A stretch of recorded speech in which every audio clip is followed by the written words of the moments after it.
How to install a Softurn isolation valve on a tankless water heater.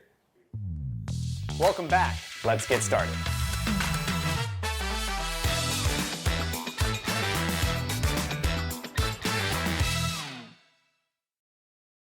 How's it going? I'm Frank with Easyflex, and today I'm going to show you how to connect Easyflex Softurn isolation valves to a water heater. What is a Softurn, you ask? It's basically an improved version of a traditional style ball valve. The Softurn valves are bidirectional and equipped with ceramic plates for smoother and more reliable operation. One of the biggest headaches with using traditional ball valves is that over time, the valves can become stuck with calcium buildup, whereas the Softurn doesn't run into this problem. In addition, the Softurn provides you with everything you need for secure installation and maintenance, including full port connection for unrestricted flow and flushing of the system. If you're replacing a set of isolation valves with new Softurn valves on an operational unit, before we start, we must make sure the power and gas is shut off to the tankless water heater. Connecting Softurn isolation valves isn't difficult, but it does deal with water, so please make sure the connection seals are tight and firm to prevent any type of leaking. Here's what you need: Easyflex Softurn Isolation Valve Kit, hot and cold isolation valves and pressure relief valve, 2 adjustable wrenches, adjustable pliers, PTFE tape, 2 Easyflex water heater connectors, and a drain tube. Now, let's start. Step 1. The first isolation valve we connect will be for the hot water. We'll need to apply some PTFE tape to the fitting and then slowly hand tighten the valve until you can't go any further. Secure the water heater connector with adjustable wrench and slowly tighten the valve with the other adjustable wrench.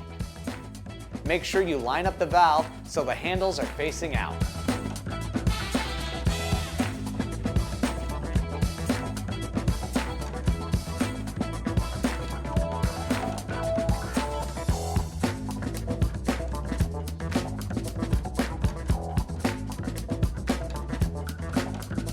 Step 2. Now install the cold water isolation valve to the water heater. Simply repeat step 1 to connect the cold water valve. Again, make sure the valve is aligned so the handle is facing out.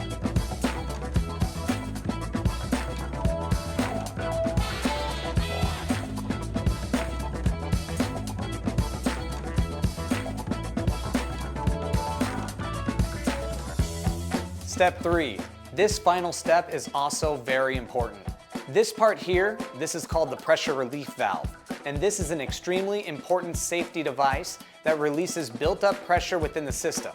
Apply PTFE tape to the pressure relief valve and hand tighten it to the open port of the hot water isolation valve until it stops.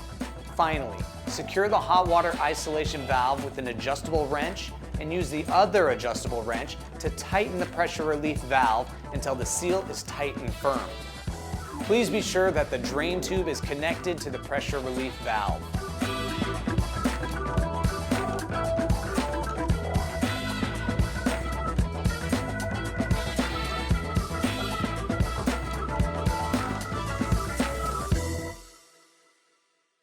I hope I was able to show you how to properly install an Easyflex Softurn isolation valve on a tankless water heater. Don't forget to shut off the gas, power, and water to the water heater before you start the job. All the links to our products are in the video description below, and if you still have questions, give us a call. We'll be more than happy to help. For more Easyflex videos, don't forget to subscribe to our channel.